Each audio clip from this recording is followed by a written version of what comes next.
gave a guy and just said, hey, if it's my time, it's my time. But if you're not down with me, then I have the faith of a mustard seed. And here I am today.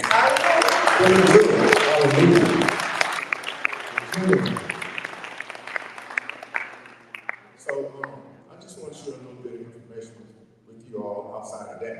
How important unity is. One thing I realized when I went through that situation was that there's only a few things in life that are important.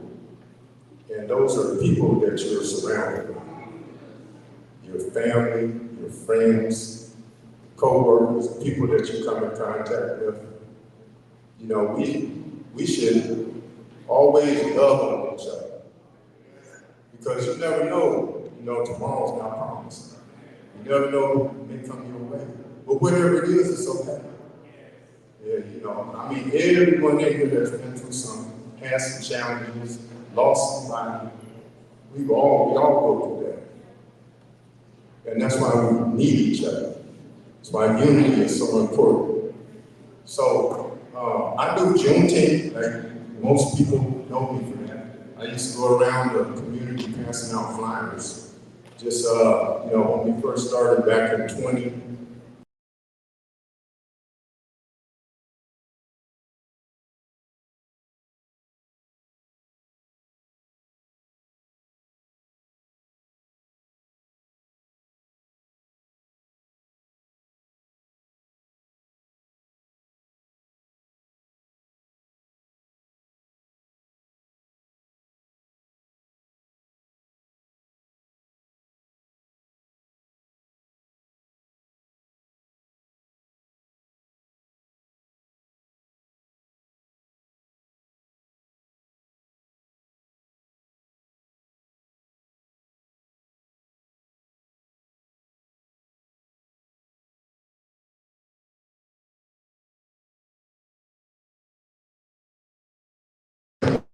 as a matter of fact, I had people, with the passing out situation, I had people telling me that you already gave me about 10 of these. And I just told them, just give it to somebody else. That's right. Because I can't get them out for everybody.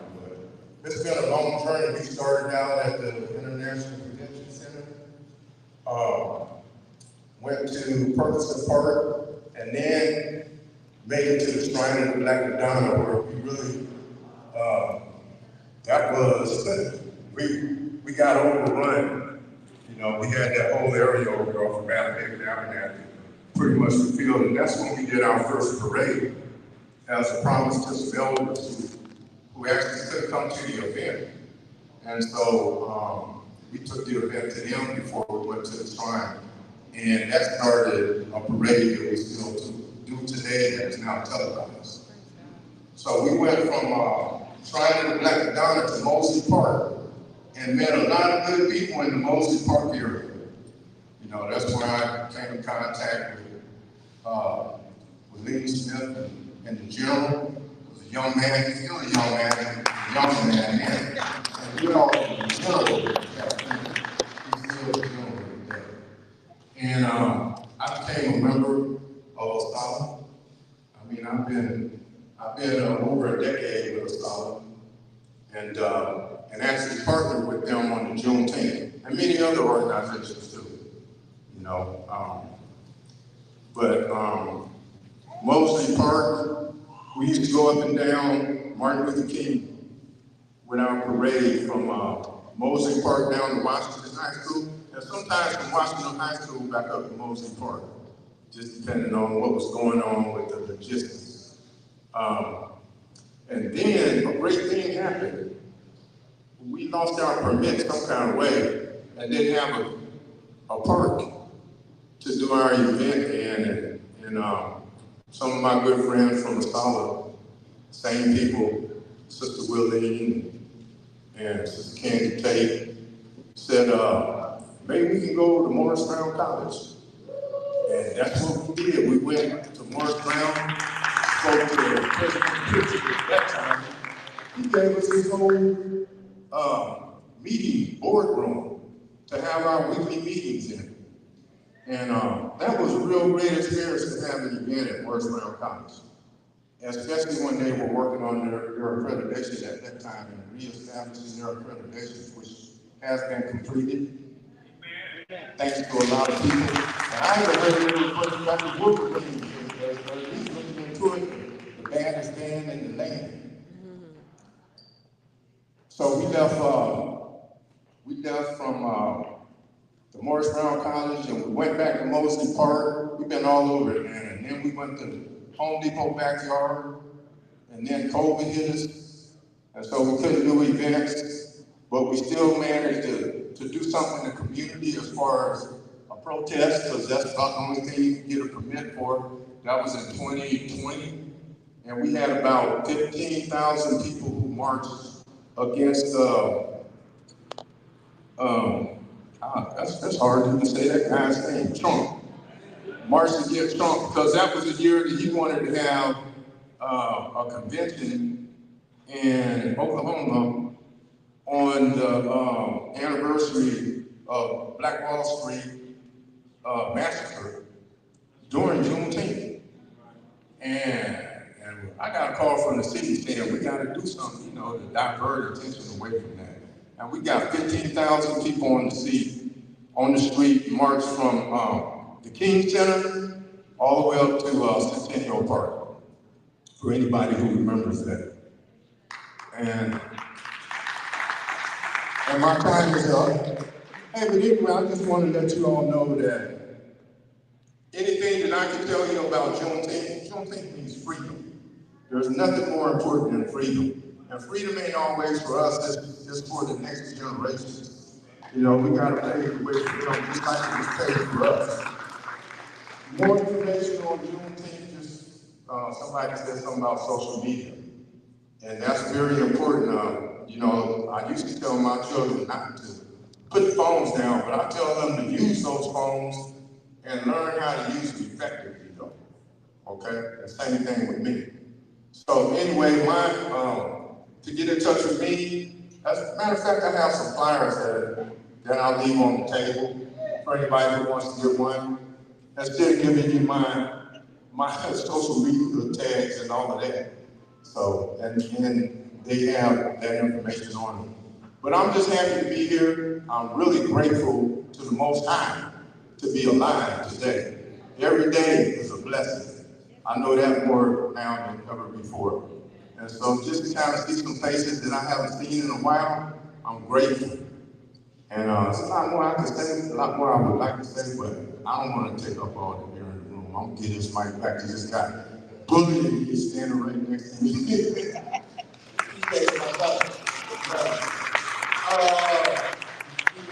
know, we head up, my brother, we appreciate you, you know, and Juneteenth is also reparations, you know, because ain't no freedom without empowerment and financial establishment. Amen.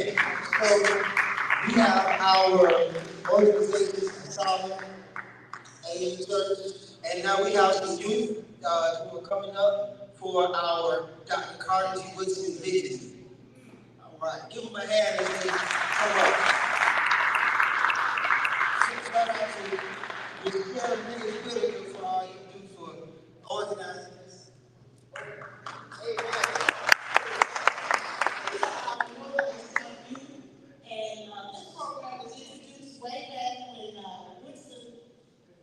Winston Elementary School with Dr. Susan Clinton, Candy, Dr. Tate, and the then President Carson Johnson. And I went to talk with the principal, Dr. Susan Clinton, who is the daughter of the first Black superintendent of that public school. And so, of Atlanta. Anyway, she's no longer here with us, but she told us that her children, who were 4th and 5th graders at that time, didn't even know the difference in Martin Luther King, and they thought he was Black history, everything. They didn't know anything. Well, that's what we decided to do, was to start an organization. Well, Dr. Tate and Dr. Carson put together a program called Know Thyself to teach them.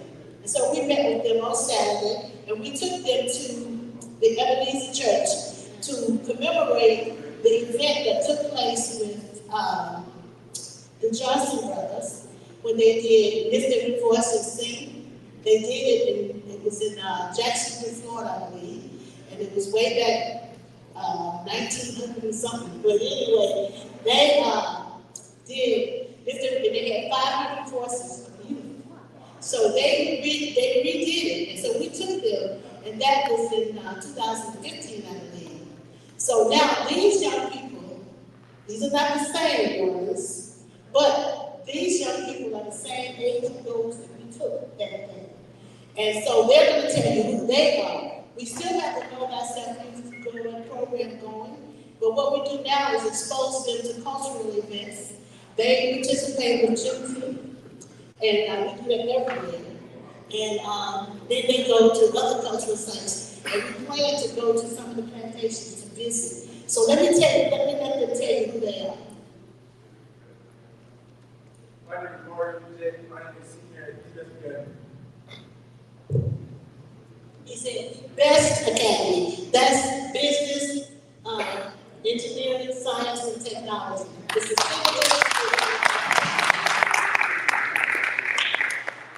Hello, my name is Deja. I'm a junior at Curtis Scott King Business Leadership Academy. My name is Michael McGill. I'm currently in college at Atlanta area. My name is Anisha Dillon, and I'm currently in my second year at Kansas State. My name is Marcus Burnett, and I am at home waiting to be shipped off to go to basic training for the military. what these young people are going to do is they're going to do what we call uplifting. They're going to tell you some facts about Dr. Carter's wisdom. And so the young ladies are going to do the main points, and the young men are going to just highlight what they said, because we want to see it. So it's not everything, but it's just a portion of it, okay? Thank you. On December 19, 1875, Carter Goodwin Wilson was born to enslaved parents Anne Elizabeth Eliza and James Henry Wilson in New Canton, Virginia, and he died April 3, 1950 in Washington, D.C.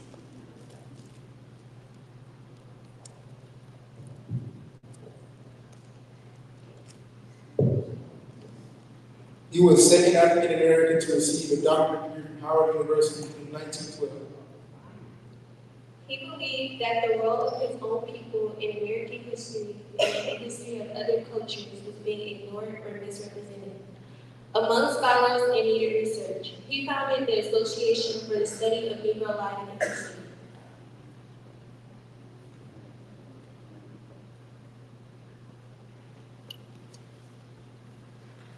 Carter Goodwin Wilson was born on December 19, 1875. As a child, he worked as a coal miner, started high school at 20, taught for 3 years, and was selected as the principal of Douglas High at the age of 25. He earned his Bachelor of Literature degree from Marin College in Kentucky in 1903, and was awarded an AD and AM in 1908 from the University of Chicago. He completed his PhD in history at Harvard University in 1912, where he was the second African American after W.E. Du Bois.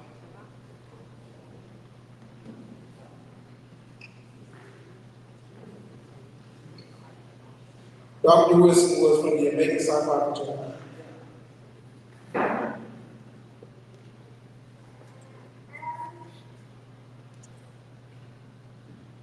The published works of our Brothers Institute of Higher Learning was previously called the Journal of Negro History. Members get free copies.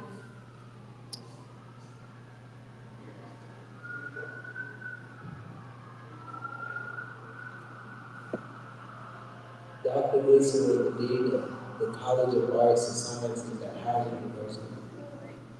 He was a member of the first Black professional fraternity Sigma Phi Phi and a member of Omega Psi Phi.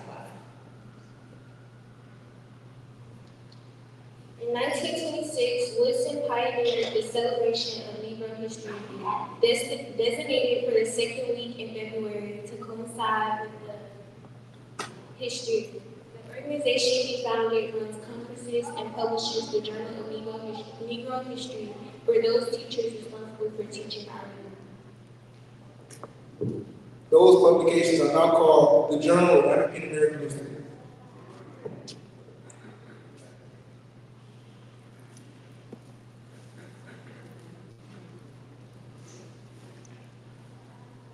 He believed that the role of his own people in American history and in the history of other cultures were being ignored and or misrepresented. Among scholars and leading research, he founded an association for the study of Negro life and history. He believed that education and increasing social and professional contacts among blacks and whites could reduce racism, and he promoted the study of African American history for that purpose. He published The Education of Negro Prior to 1861, The Journal of Negro History, A Century of Negro Migration, The History of the Negro Church, The Negro in Our History, The Miseducation of the Negro, and African American Heroes. He published over 25 good books. In 1926, Woodson pioneered the celebration of Negro History, designated for the second week in February to coincide with the birthdays of Abraham Lincoln and Frederick Douglass.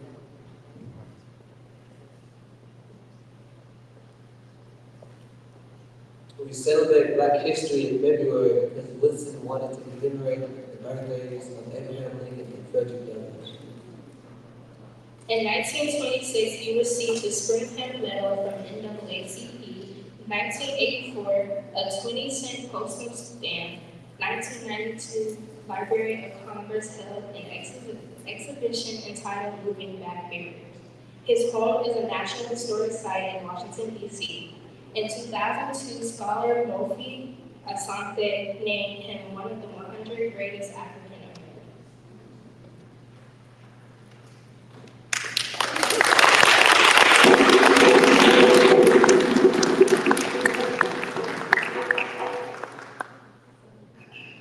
Normally, during events like this, Kwanzaa, we celebrate his birthday. And his birthday is December the 19th. So at the end, we're going to sing happy birthday. But for right now, we're going to have Miss Grenita Waller to come forth and to introduce you to what Kwanzaa is all about.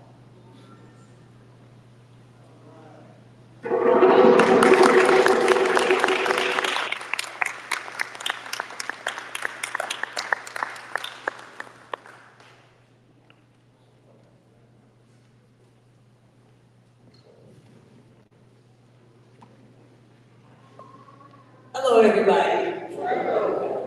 As she said, I'm Ujima, and I've been a member of the Atlanta branch of the South for about 10 years, I think. A little bit more than 10 years. I'm looking at it, I believe this is a very sophisticated group. So I just want to know, how many of you have celebrated Kwanzaa at your home or another group? Yes. Okay, so that means I don't have to do too much in terms of education because you really know it already, right? Okay. Well, the celebration of Kwanzaa was originated in 1966 when the Malana Karinga, who had changed his name from Ron Karinga, developed the whole concept of Kwanzaa. So what does Kwanzaa mean? Yes, in Cree Swahili, it is a term that means first fruits. And there are a number of Christian or biblical citations that speak about the bringing in of first fruits. However, Ron Karinga, Malana Karinga, focused on the harvesting in the African nation. So this concept of Kwanzaa is considered a harvest celebration. I had the pleasure of being in Kenya once and I was actually there during the time that all of the cotton was being brought in, all the fruits. And I attended a church service there, and on their altar, they had brought in samples of their harvest. And I tell you, I have a picture of one of the largest cabbages I've ever seen in my life. It was huge. So I was really thrilled to be there at a time like that because in Kenya, Kiswahili is the main language. And Kiswahili was he selected that language because in that area, that is the most commonly used language, even more than English. So Kiswahili is the main source of all the words that are used to establish, I don't know if I'm blocking this, I'm sorry. They're used to describe both the concept, the Ngusa Saba, which are the 7 principles of Kwanzaa, as well as the setting. So I'm going to move over here. I don't have everything that we really should have. The beginning to set up a Kwanzaa table. Has everyone done that? Set up a Kwanzaa stand? All right, so typically we would have another mat, another straw mat. That straw mat in Kika would represent the foundation that we began on, our history. So this kinara, or the candle stand, would be placed on. The other thing is that we have a kikombe, which is a unity cup. And we would have corn. We don't have any ears of corn, but the blooms up, as well as the fruits of that would have been brought in, the celebration of the harvest. Just wanted to see if I'm missing anything else to tell you about the symbols. And of course, the 7 candles represent the 7 principles of Kwanzaa. Let's see what else. Thank you. Oh, yes, okay, the bandera. I'm sorry, I didn't hear what you said. The bandera does represent this right here, the red, black, and green. Of course, it's complemented in the red, black, and green candles. Anything else anybody can remember that I haven't said? Zawadi. So Zawadi, it means gifts, and it's really, I think, an exciting concept that he put that in there. The Zawadi are for the children, Toto, and they should be gifts that have some sort of educational, practical, historical gift, meaning. Typically in my house, I would have books, and usually our president brings some of the journals that he will hand out. So that would be a good thing to have on your table. Any of the African sculptures or any information.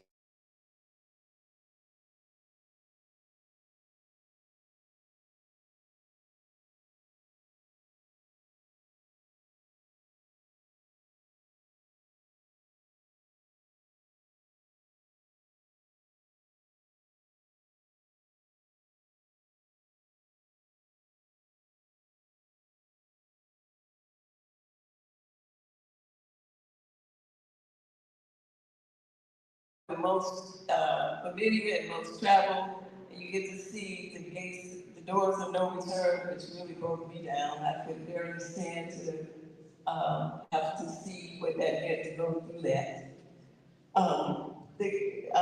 The youth are here, and they're here for us to light the candles.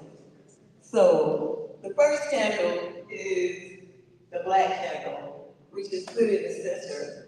And it is meant to mean that we center ourselves around unity. So the first day of Kwanzaa is Umoja, for unity.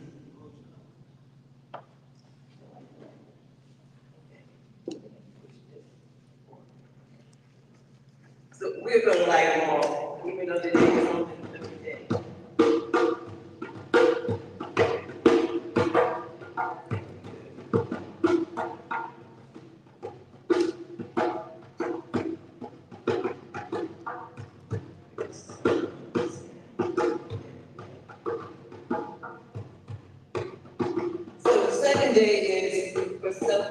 Nation, Kuchi Chakalia. The third day, which we are on now, everybody said, Ujima. The fourth day, Ujima.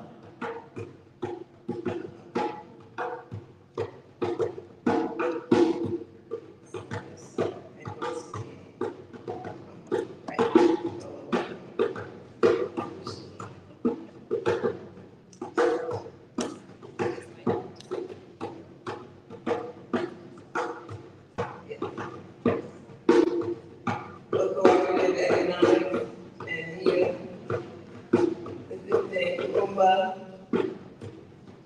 and the last day, Imani. So both Imani and Nia are words that became popular words for names. Nia means purpose and Imani means faith. These are usually done each day, and the reading is what? Habarigani, which means what's the news, or what's up, what's the word for the day, what's happening, any of those would be acceptable. And the answer is whatever that day is, like you have been doing today, this is the third day. So the answer for Habarigani is? Ujima. Correct. So, I don't know if there's anything else I need to tell you about it, except the main thing is what Dr. Bethune mentioned and Mr. Smith over there, that we really need to have our children to engage in this, and it needs to be just like anything else. If you teach it at home, it's going to be learned. If you don't teach it, if you don't mention it, if you don't share it, if you don't know somewhere where it is celebrated, they can't learn it. They can't know about it. Then what has to happen is you need to find a place such as Shrine of the Black Madonna, Medu Bookstore.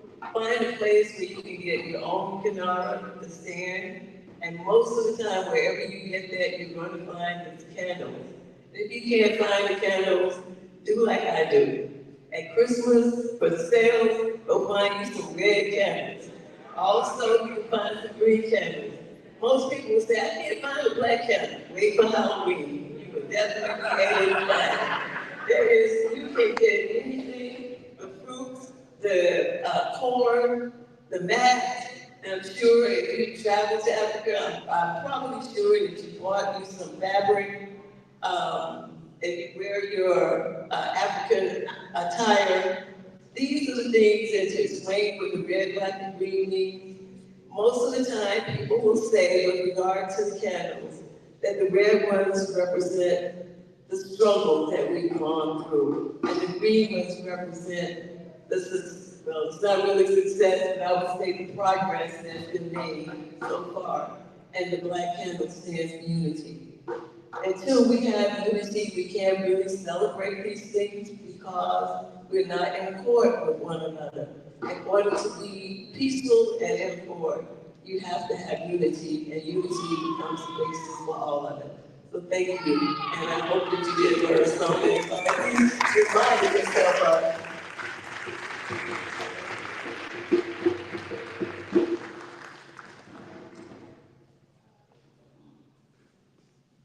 I just want to make sure that we did not ignore any of the people that are special guests, like without Augusta Jordan is our branch vice president of membership.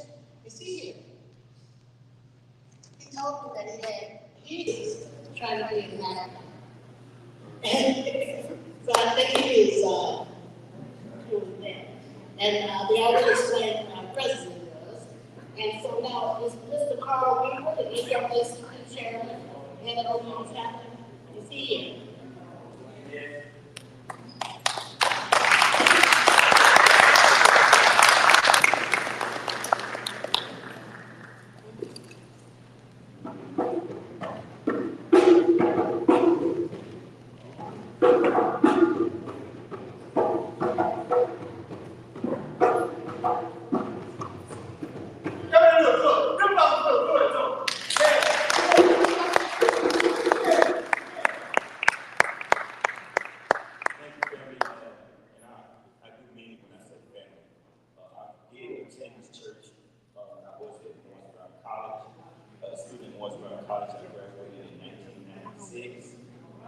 initiated the Baby Psi Phi fraternity in 1992. It's support the community, which is not far. And so we want to continue to serve as the NAACP on all levels. Again, I'm here with two of my good friends in the fraternity, and we serve as the NAACP committee group on Baby Psi Phi fraternity. Two brothers that are joining me would like to say something as well.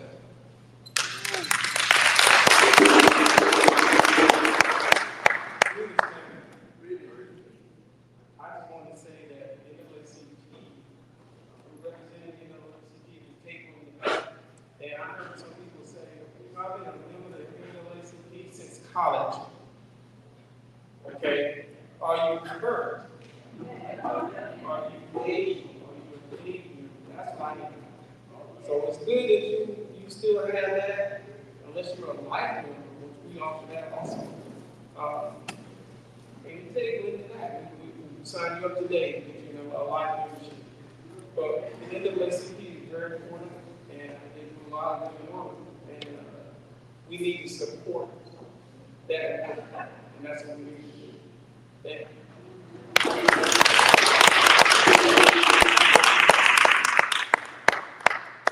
Thank you very much.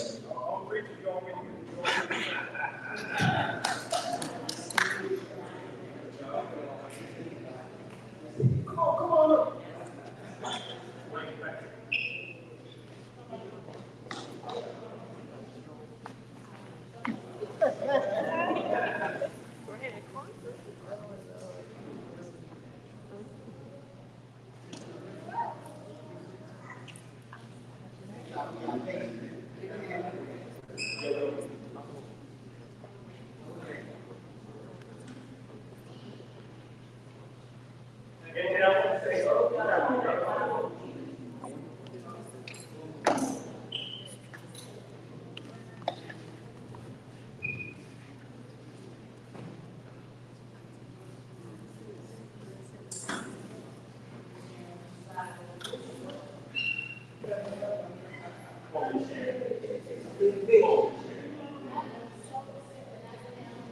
And if there's any other Omegas out there, we'd like for those Omegas to come up as well.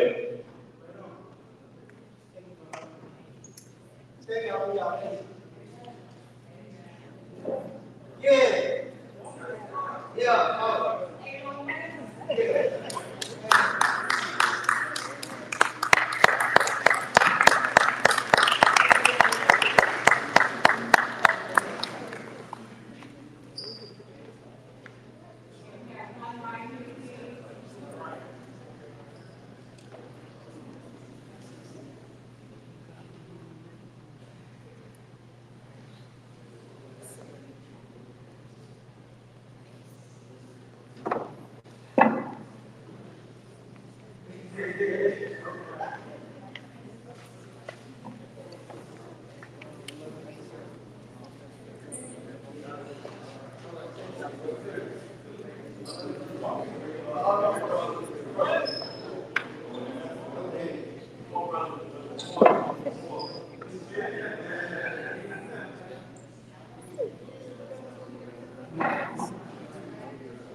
Just one thing I want to say that I see the president of the Atlanta chapter, the 50th annual Emancipation will be January 1st, 11 a.m. in Mount East Baptist Church.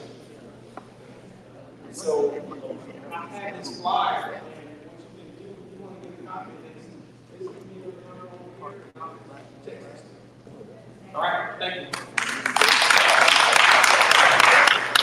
And I apologize for those of you who weren't able to follow, but there was a QR code that was sent out so you could get the program. Just click on it, even if it's on your phone, then it opens up. Are there any more special guests? I know we already mentioned Mr. Ron Webb. Is he gonna have anything to say?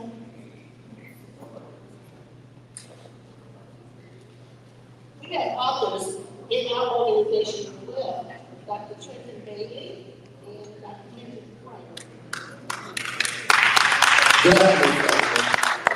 I don't want to talk about my book, but what I want to talk about, we have a legend in the building with this woman right here. And what she said was so profound, and I didn't see a lot of response to talk about us coming together and being unified. You know, the enemy has always kept us apart. Has always been used the same old playbook from since the days of slavery. If you read Dr. Chancellor Williams' book, Destruction of Black Civilization, he talks about how Europeans came in and trained black police and black soldiers to destroy black civilization. And today, we still use the same old playbook, and we're still following from the same opium. When will we learn? This lady's got a mouthful up here. She's the daughter of a legend, and I didn't see a lot of response. I'm disappointed about that. Come on. She said a lot. Please, brother. I want to say one more thing. I'm going to sit down. When I was teaching, I can only teach, even though I'm licensed, certified in Georgia, I can only teach the church because what I taught, they didn't like. I opened up my last year with a lesson on ancient Kemet. Anybody knows what I'm talking about? What the Greeks call Ujima. And when I showed, I've been there, and when I showed my presentation to my class, how the ancient Egyptians looked like my students, one little girl went home and told her mother for the first time in her life, she felt proud to be black. So you heard some people up here talk about our children. We got to instill that pride in our children. And somebody mentioned that our children don't know that we are the beginners of the first civilization on the earth. He said they're going to give a mic to a preacher, don't give a mic to a preacher either.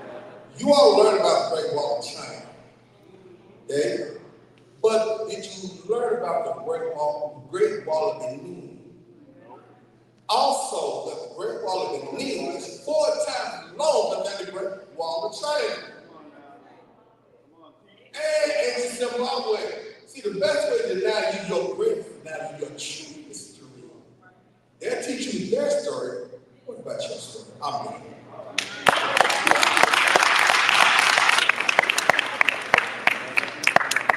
Good afternoon. Good afternoon. Good afternoon. Dr. Trenton Bailey, I'm the treasurer for the Indiana branch. As you can see, Ron and I are members of the oldest, coldest, and boldest fraternity. You all know that Al is intelligent, studious, so we are both authors, we are both scholars. I'm an author, I'm a historian, professor, scholar, teacher at Clark University. My first book was about earthquake and fire. Who knows about earthquake and fire? I know some of y'all are older than I am. I grew up on earthquake and fire, so I know you did too. Who knows about the Island Brothers? Okay, I wrote the 50-year biography of earthquake and fire, the 70-year biography of the Island Brothers just came out this year. While I'm here, you all need to get you an autographed copy. Y'all live like an intelligent, prosperous group. So I know y'all spend all your money on Christmas presents. I know y'all like to read, so I expect some of you, if not most of you, to get a book, an autographed copy. And that's all I have to say. Thank you.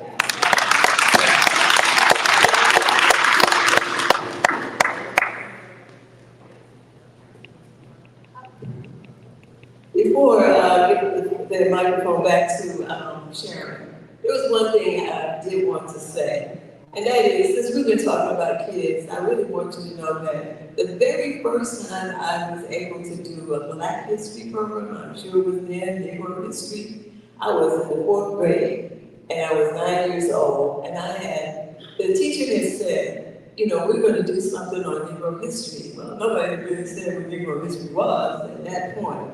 But I told my parents that I had to do this story. I mean, I had to come in with somebody. So I was reading a Jet magazine, and in the middle of the Jet magazine was a story on Mary McLeod Bethune. And she has, and for that reason, she has been the inspiration for me in studying history and knowing women's history, Black history, all of that. But I just want to say that I was 9 and I was in the 4th grade. And I'm looking at the kids who are here. I know that you can do this with the kids. I know that this is why you can be a Black history book. I know that it can be even a video or a CD or something that you can share from the past. And I just want to say that because of that, my interest in Black history continued. Now, to tell you the truth, the story in that Jet magazine had Mary McLeod Bethune saying that at her tender age, when her dad did not have a mule, she strapped the plow around herself and she plowed it. But I could not believe anything like that. I was amazed. So when I got up to get my Black History report, I had something to say.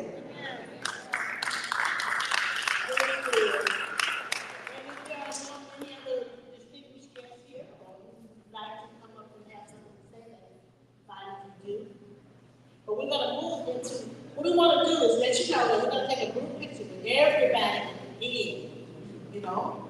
But right now, we'd like for the applicant to take a picture. But before, there was one other special person that was supposed to speak about the Friends of Fountain Hall. Friends of Fountain Hall, I don't know if, did you? Well, anyway, I have some brochures. And there's a QR code on here, so you can join. But they will be on one of those tables, and you can see a little bit about it. Let me let you meet. Dr. Could we take a picture of the apples first? Any other apples in the crowd? It only takes 3.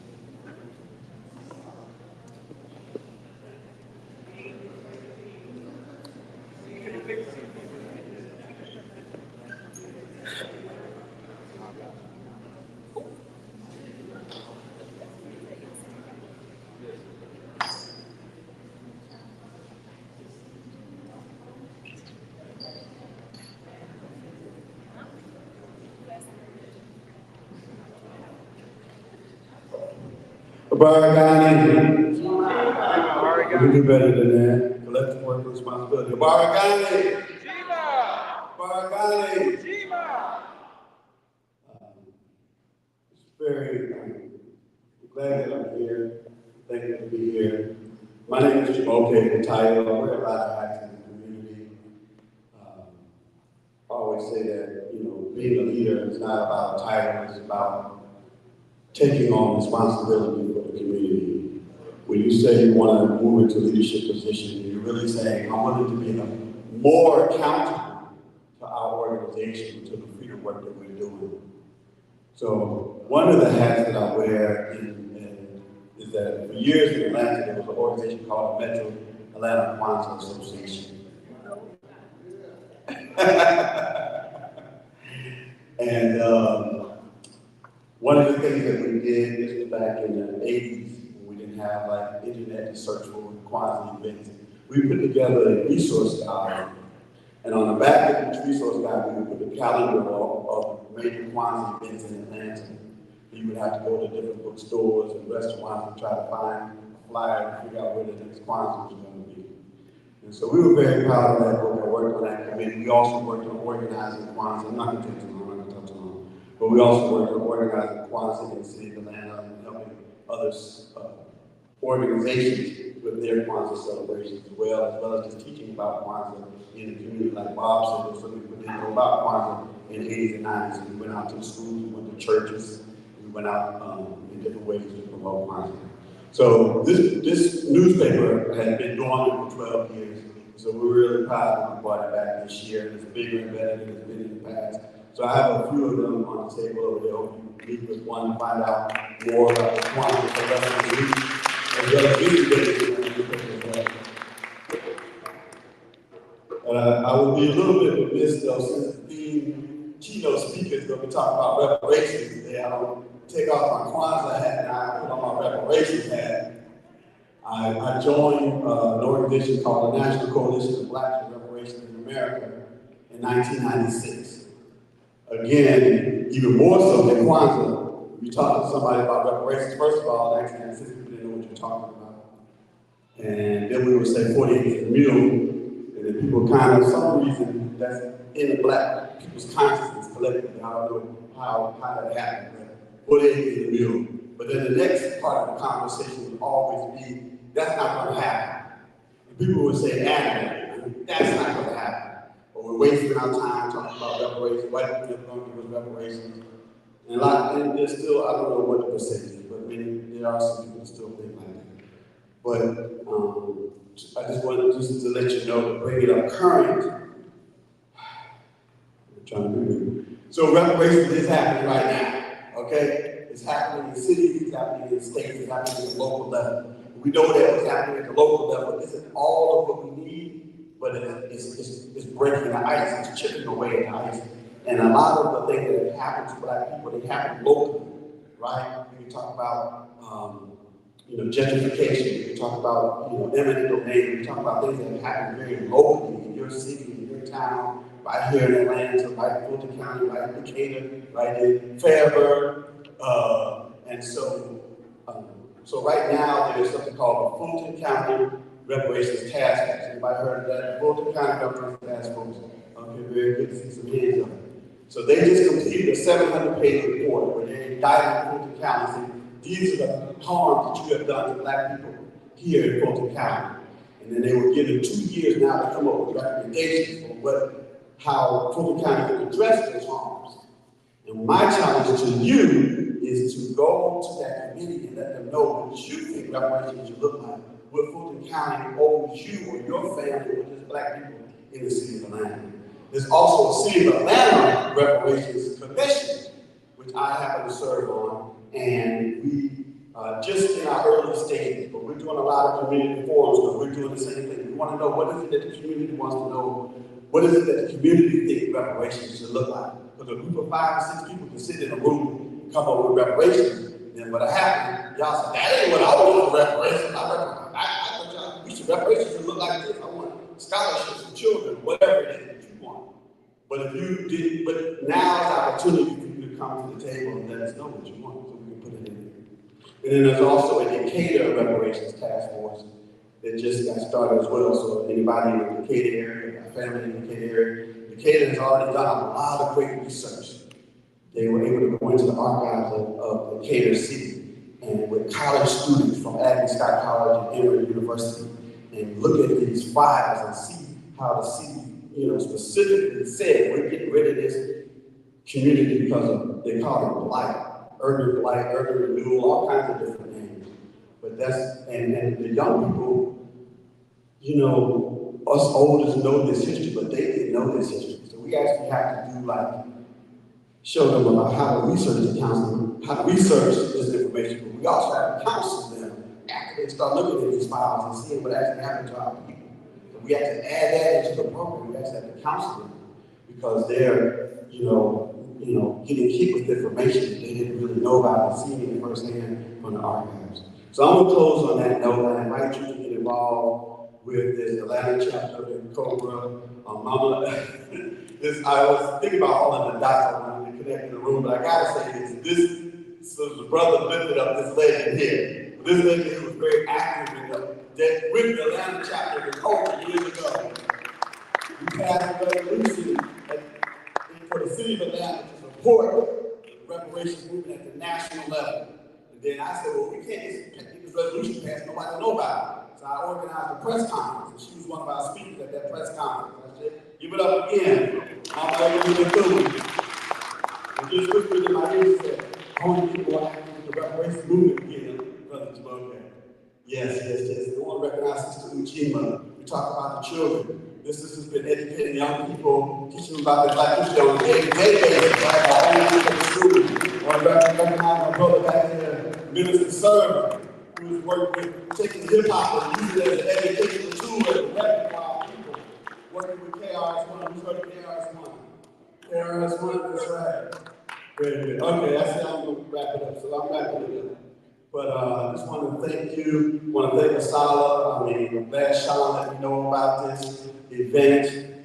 We are in support of Asala. We've had many reparations workshops. The conference for Asala was right here, as you all know, in Atlanta. There's a lot of workshops and things that talk about Atlanta, talk about the race riots and other things like that. So I'm going to leave that part to Julie to really go in deeper on. But just wanted to say, if you want to say a word, I wanted to say a word. Thank you very much. Let's not be silent. So let me also be remiss. This is the co-chair of the Atlanta chapter of the Cobra, Sister Wendy. My wife is back here. Brother Bob. I'm so glad to see you today, brother, because we heard about what happened. I moved to Florida, and I've been back and forth between Florida and Atlanta, now it's no story. But I've been keeping up with your health, Bob. We've been praying for you. So I'm glad you're doing well. Good to see you staying strong, Bob.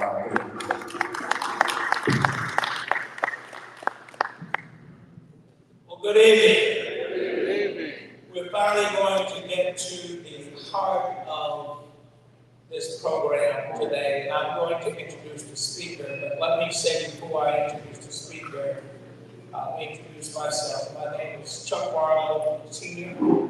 I am the president of the Friends of Alcohol, who is a partner with Asala in the process of raising funds to restore historic alcohol. I'm also the CEO of the Pan-African American Chamber of Commerce. I've been to Africa 4 times. I've been to Kenya, Uganda, and South Africa. We had the first African American Trade Investment Conference on an HBCU campus at Clark University in 2023, so that we could educate our young people on why they need to get involved in Africa. And as I introduce the speaker today, let me also say something about this program, this Kwanzaa program. Some of you may have heard this, you may not have heard this. Ujima means unity. In 1963, J. Edgar Hoover, who was the director of the FBI, said the greatest threat to America is the unity of the Negro. And that ought to tell you something. You see, we may not look like we're together, but just mess with us. Think about all of the things we've been through. We've always come out on top. And understand something simple that God has done for us that you probably didn't realize. The reason we always win is because we have to be twice as good just to come to the table. I had a business partner who used to say when we were doing training, he said, I don't want equal opportunity, I want an advantage. But guess what equal opportunity would happen if they decide to let's get rid of all the DEI, UEI, that EI. If the table were level and we all go at it with all the same rules, who would win? We would. Because we have to be twice as good just to get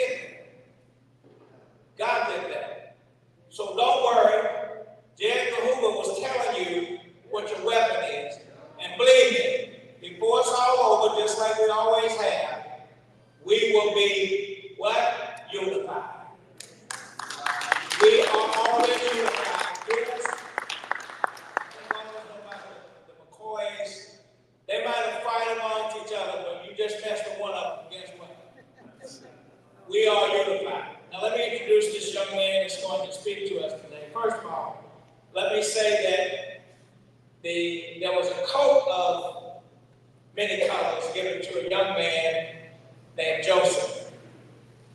And it said that wherever Joseph went, he was blessed and everybody around him was blessed. When we have a lady with a coat, a dress, or whatever it is, of many colors, she is the mother of our speaker today. Would you stand, Ms. Williams?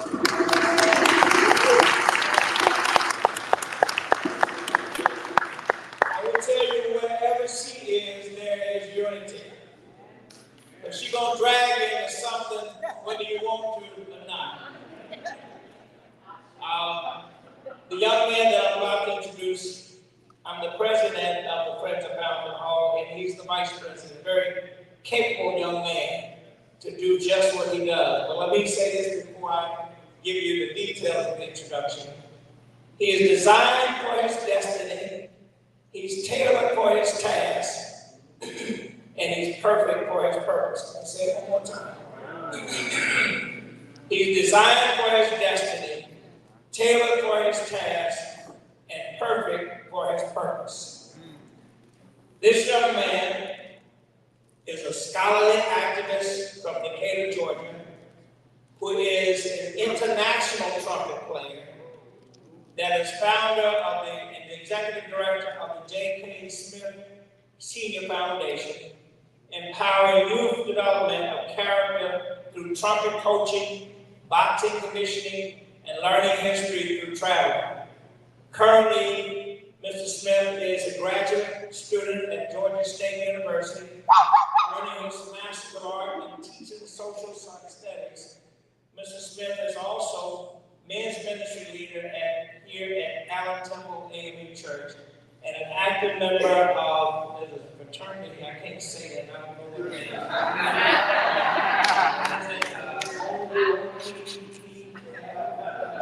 Oh, let it sound nice. With no further ado, let me introduce General Julian Smith.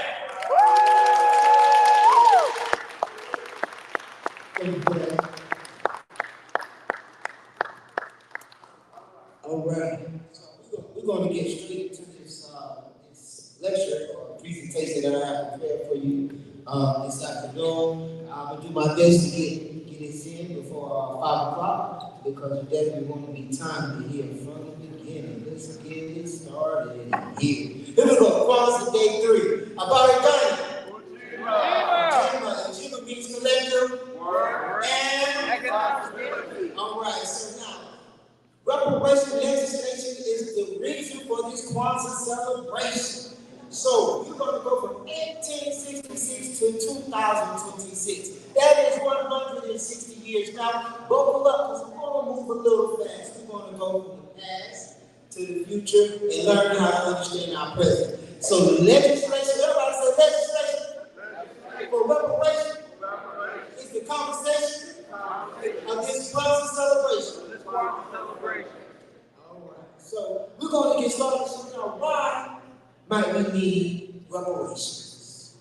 Earlier, the pastor asked, how are the children? Okay, so we see here, unfortunately, our children are dying to get out of here, and too many times killing themselves. So the question is, well, why does this happen? Oh, MLK Jr. driving that Atlanta with a child, kill a child. That is a legacy, my friends, of slavery that has been unresolved, unrepaired. So this is why reparations is the conversation. So we see legacies of slavery. Everybody say poverty, violence, health, wealth, education.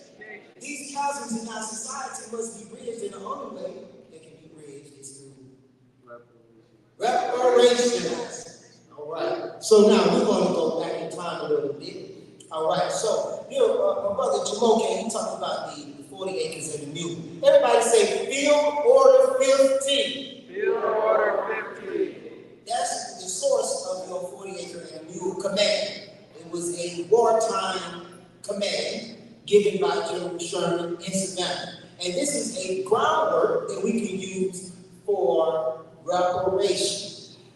because he said, look, we defeated these rebels, these Confederates, we've taken their land, and see, we have always been forward-thinking people, especially within the church. So the ministers, the black ministers in Savannah, Georgia, met with General Sherman. The war was over. General Sherman said, well, you know, y'all can't follow me. The war was over. So what you want? So the pastors in Savannah said, General, give us some land. That's right. That's right. That's right. So he allotted 40-acre lots on the coast. Everybody say Georgia, Florida, South Carolina. So now everybody say Sherman's Reserve. Good. You're going to come back to that. I want you to remember that Sherman's Reserve. And what is the command for that 40 acres in the mule? Field Order 15. Field Order 15. So you all are now students in the reparations movement. Okay? So I'm going to tell you like this. One thing our students want, our young people want some money. You tell them it's $1 trillion waiting on them if you vote for reparations. Okay? Then you tell them, you know, reparations is you graduate from college without debt. Amen. So the time was from Reconstruction to reparations. So now we must understand what we say. What is Reconstruction? Reconstruction is after, you know, the country fought this civil war over the right to keep slavery. Right? So the Congress legislated Reconstruction amendments. So everybody say the 13th Amendment. 13th Amendment. Abolish slavery. 14th Amendment. 14th Amendment. Citizenship. Citizenship. 15th Amendment. 15th Amendment. Right to vote. Right to vote. Everybody should know these key 3 amendments. This means you being a first-class citizen in America. And without understanding these Reconstruction amendments, we lose our rights, our birthrights. We get kind of gerrymandered and swindled out of what is rightfully ours and what we have been. Whether we sacrifice for it. Okay? So we're going to keep moving here. All right, everybody say Bishop, Henry, Beckman, Turner. Ooh, he was a white man. Okay, so here in this picture here, you see on the far right, you see Bishop Henry McNeil Turner. Now, here's a little history for you. That picture was taken inside of Allerton AME Church. That church was in Summerhill. Okay, this is Amen Summerhill, and so he's shaking hands with delegates from Ethiopia. The Ethiopians heard about the African Methodist Church and they wanted to involve themselves in the church. So they sailed to America to meet this leader of this AME church, and so they joined into the African Methodist Church, and they took this picture to commemorate that moment. Okay? So now, anybody can know where is this picture? Anybody know? Take a guess, it's in Atlanta. Okay, I'll be right. Close. At the state capitol. Yes, this is, you see his name there, Henry McNeil Turner. He was one of the original 33. So, during Reconstruction, you got the right to vote with which amendment? 15th Amendment. So we voted. We elected our people to the state legislature. Henry McNeil Turner, yes, you're reading that right. We helped to establish the Republican Party in Georgia. But you have never heard a Republican mention his name. Okay. Yeah, all right, so he was also elected to the Georgia State Legislature. He advocated for reparations and repatriation. He went to, like Brother Ron, he went to Africa 4 times in the 1890s. Okay? Before Garvey. Garvey kind of patterned his style after Turner. Okay? Now, let's keep going. So, eventually, unfortunately, the Republicans betrayed black people and removed them from office. So, this is why they have this statue is on the grounds of the state capitol. So, we will continue to commemorate those legislators because this is also a path to reparations. Okay, so now to move forward a little bit, So our divine line is so important. Much love to all our Alpha Sigmas, our oldest Kappas, everybody. And I just so happen to be in the great fraternity world. You know, that's cool. So we have Congressman Hank Johnson. So the ideal is legislation for reparations. So being able to contact and communicate with our legislatures is key in how we move the legislation forward. And because we want to be first-class citizens. Because the historically black church, the historically black college are the two main engines that can help move reparations legislation, because our children are the brains that will do the calculating, the case studies for the reparations to present to the legislators to pass the policy. Y'all with me? All right, here we go. And Abari Gang, Ujima, collective work and accountability. All right, let's keep going. So, what time is it? Who on it? 4? All right, here we go. Let's keep moving. So, everybody say Freedmen's Bureau. Freedmen's Bureau. So, understand that the Freedmen's Bureau was an agency established by the congressional government. Reparations is not anything new. Now, it is not a handout or a stipend. That's something different. When we talk about repairing the legacies of slavery, of people who were formerly enslaved, and this is what the purpose of the Freedmen's Bureau was, established through the Freedmen's Bureau Act of 1865, and the name of that agency was the Bureau of Refugees, Freedmen, and Abandoned Lands. The government didn't get land. That's why General Sherman said, you know what? Y'all go get some land. Okay? So land is very important in the reparations cause. Okay?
The groundwork for legislation, the failure of the Freedmen's Bank. Everybody say Freedmen's Bank. Right, this is very, because y'all are going to reparations now. So you guys have to know this information because you're going to be talking to legislators in there, right? Through our organizations. Amen. Okay? So the Freedmen's Bank they had chapters all over the South. And so that black people, they were putting what little money they had into this Freedmen's Bank. Believe me, homie. You know, they try to take the money and run. But, you know. So, unfortunately, the Freedmen's Bank closed. Many black people lost all of their money that was in the bank. Okay? So, let's move up. We have President Kamala Harris, who spoke at the Freedom Bank Forum in 2022. She's still alive, y'all. And so it's important that during, in our legislation, that we connect with our political leaders, according to this history, like the Freedom Bank.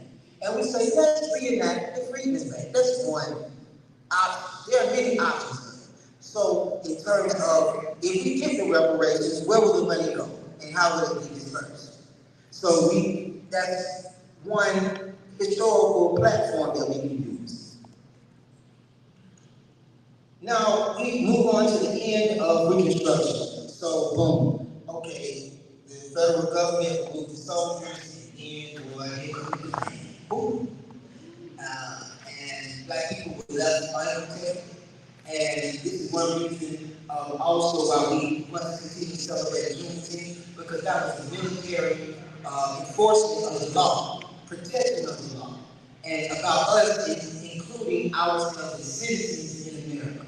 And so by continuing to honor the sacrifice of people who survived, we continue to strive forward. The loss of farmland was another major stumbling block in our experience. It's a very important aspect of reparations is the loss of land, whether it is violence or thieving. Because if you went to the courthouse, couldn't find it, so you have it.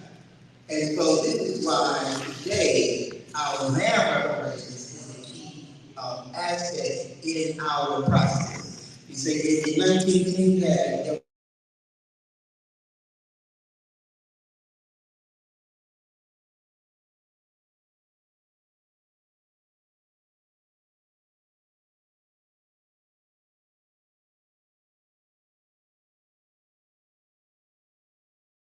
we have a garden. You know, every church should have a garden.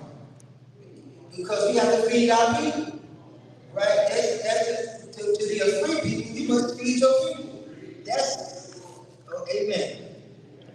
Okay, now here we go, let's keep going. Redlining was also a major part as we go through this kind of quickly. Redlining was a major drawback as well, but we were centered in one area. They said, well, you can't get along because you're in this red district. These maps are drawn to be able to center ourselves in different groups. And so this is one reason you may see when you cross the railroad track, you look one way.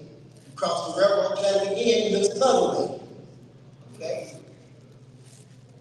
Today. So this, we're going to, I know I'm moving kind of fast, but I know you all can keep up. So,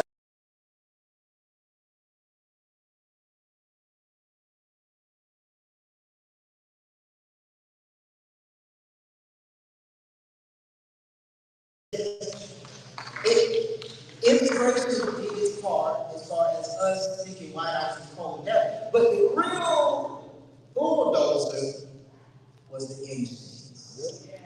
Okay? So here we have the plan, they say, as the transportation plan, the engineering industry on their own history and record with their past, we must commit to using our own means and methods for the purposes of healing. So this is why we need education, because we need engineers, we need architects, we need city planners, urban development, in order to be able to facilitate our children having better schools and more resources.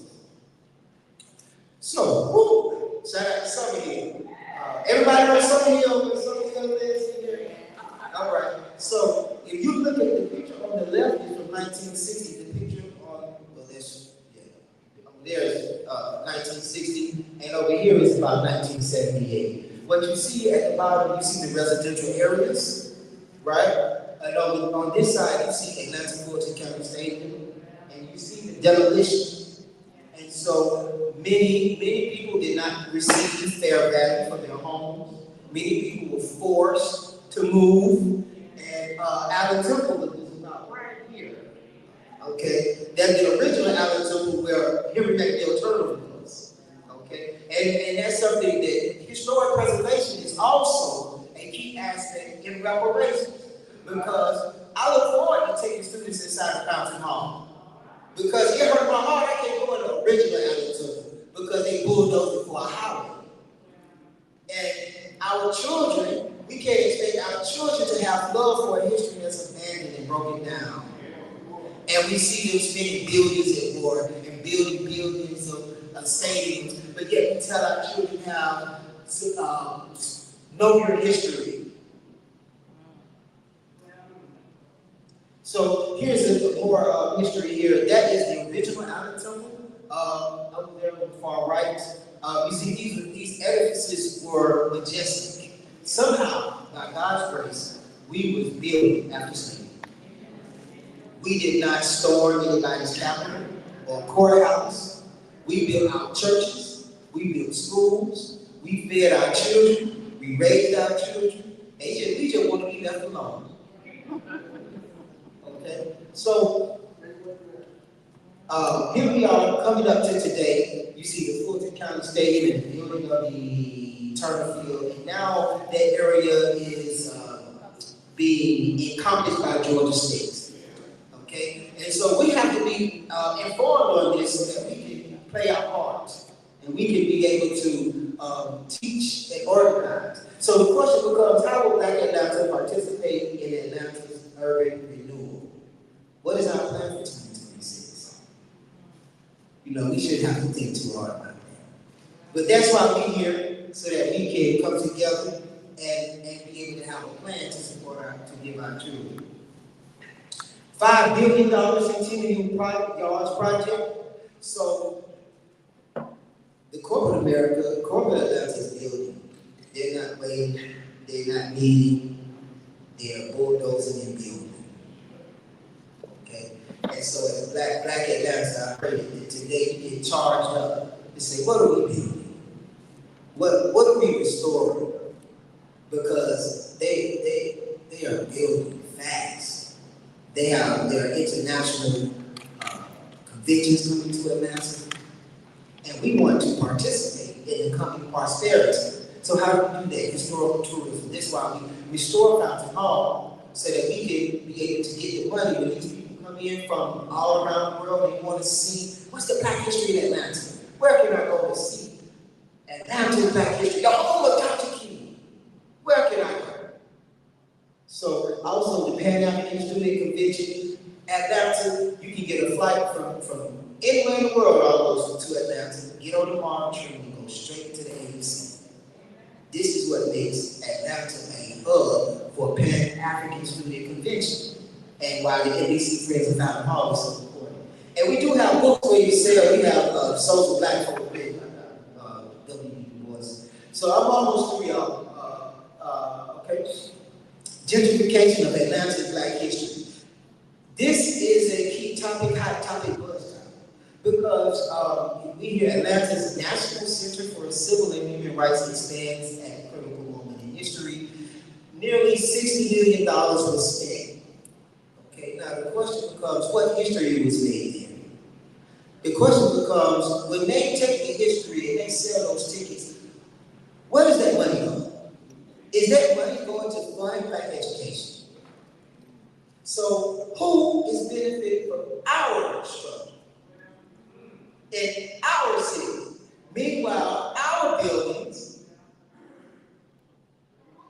and this is why it's so important that we have reparations, so that we have the funding necessary to repair our historical landmarks.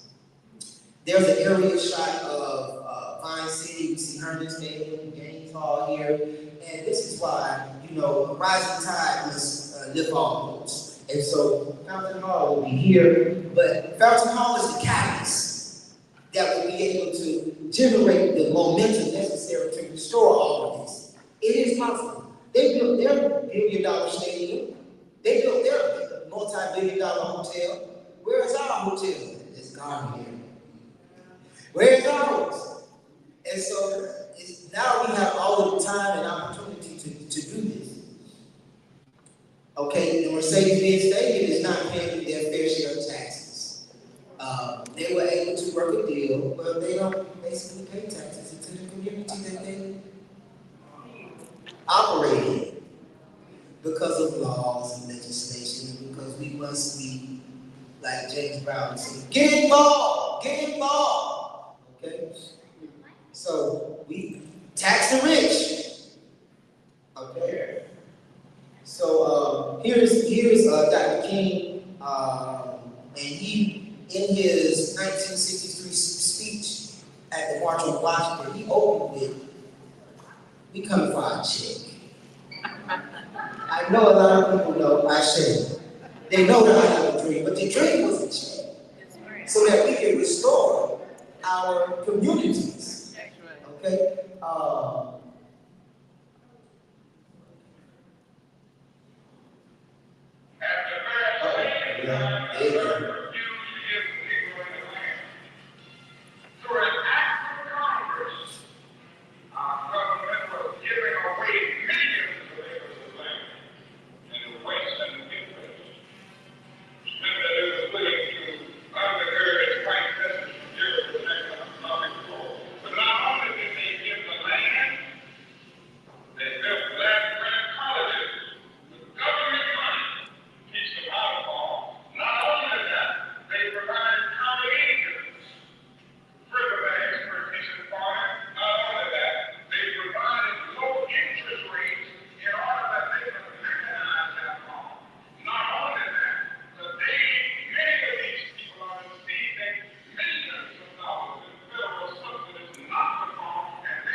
And unfortunately, we see his message is kind of watered down, okay?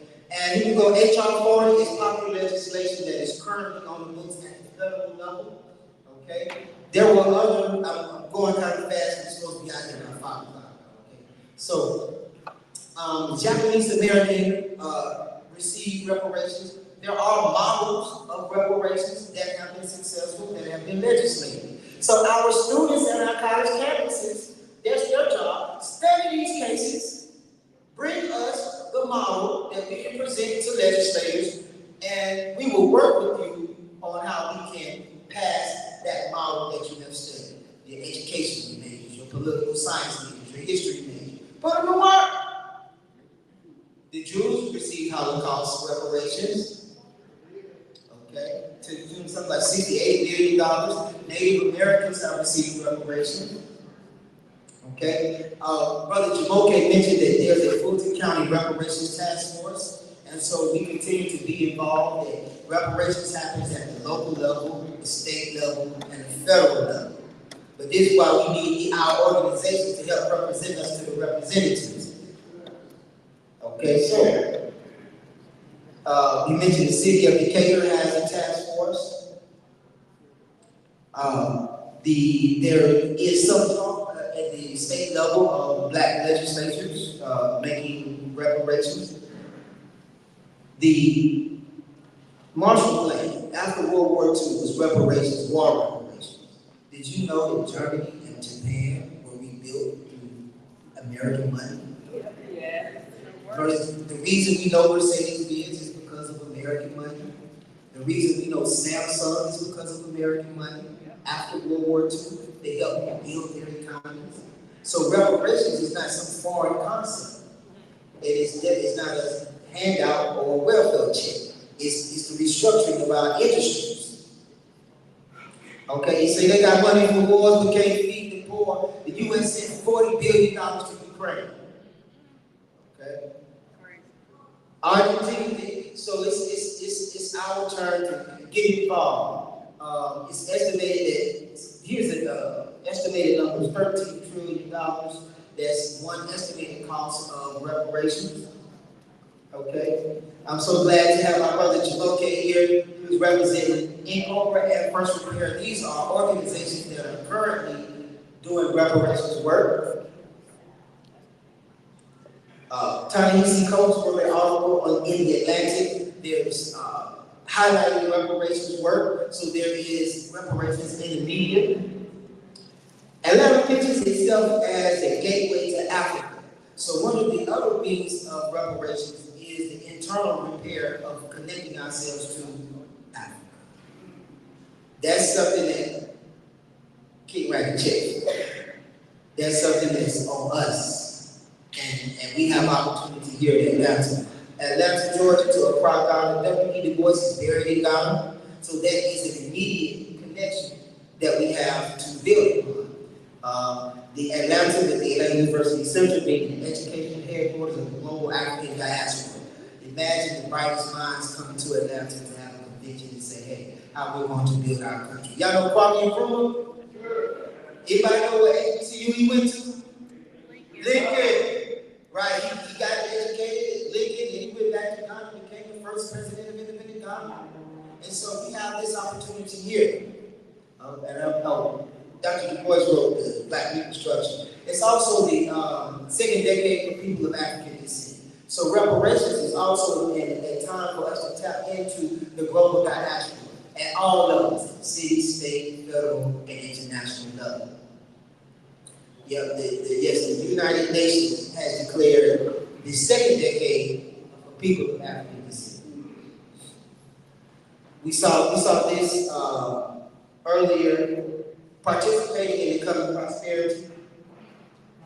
Gavin Newsom, governor of California, signed reparations legislation. Actually, to California at the behest of the California Legislative Black Caucus. So that brings us to the question of where is our Georgia Legislative Black Caucus? Okay, so it's time for us to work together. Okay, now Georgia, Florida, South Carolina. Remember, we talked about Sherman's Reserve. Now imagine these three states saying we want to have interconnected legislation for Sherman's Reserve through the respective legislative black caucus. But we got to get on it because sometimes we need more support, encouragement. So that's one of my big dreams, visions, is that we work directly with the Georgia Legislative Black Caucus for reparations legislation through our HBCUs to do the case studies. Because we see all of our HBCUs here, they do the case studies for the Sherman Reserve, give us the information for our politicians, and be able to legislate. Okay, there's a picture of the Georgia Legislative Black Caucus, and they're right here. And I'm so glad our AIM Church, our Divine Nine, our many organizations, NAACP, SPLC, we have the network, we have the technology. Now is our time to get it done. And I'm closing up. Ujima collective worker responsibility. Thank you very much to everyone who's come here today to listen. You see me there outside of the country hall. And here is my closing slide here, that we see the elders lifting up the youth who are going towards the promised land. Yes. And so this concludes my presentation.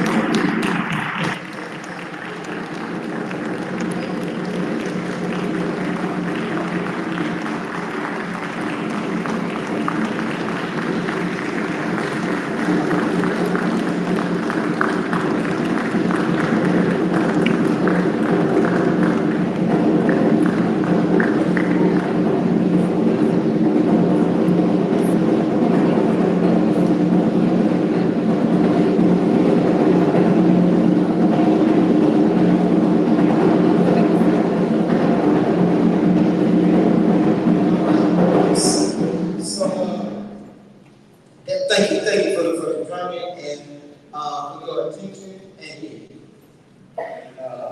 and so yes, we have this does conclude our program here. Make sure that you get contact information. Listen, I look forward to presenting this again. Black History Month is coming up. I said yes. I look forward to being in your church, your organization. I look forward to it. And be sure to support our authors, our vendors, and make sure you see our voter registration.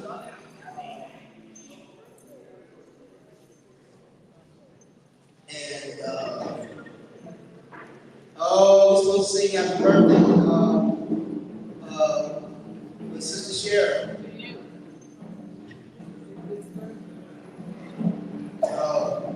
Okay, while we wait, so we're celebrating Dr. Connor Wilson's birthday. So we're gonna sing happy birthday to him. We gonna do this thing. Happy birthday to you. Happy birthday to you. Happy birthday. Happy birthday to you. Happy birthday to you.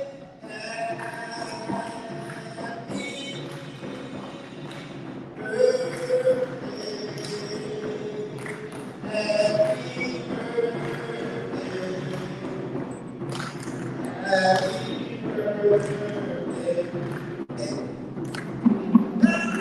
birthday. I see.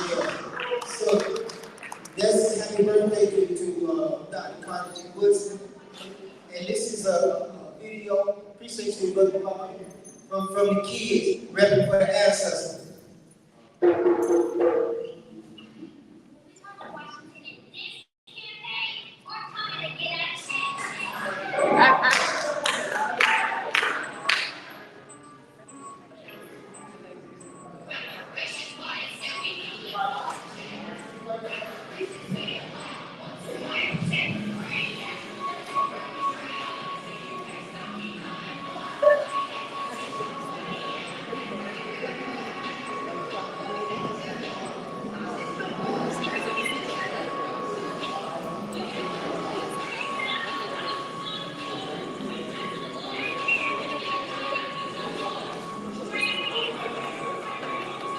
Yeah.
All right. We do. Hey, I would like everybody just to come up and we can stand around this table if we would. I would like to get a group picture of everybody here.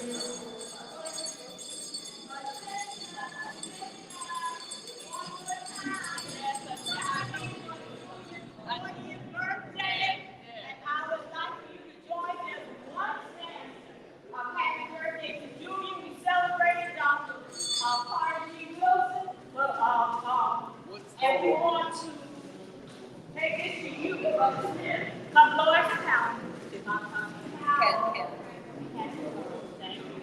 But this is your for you and for everybody to be a part of. Happy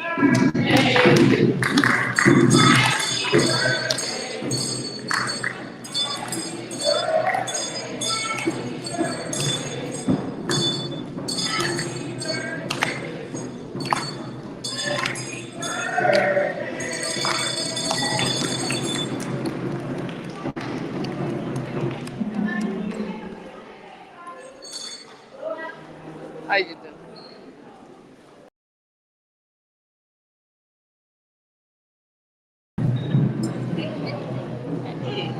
Y'all doing okay?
we sing together.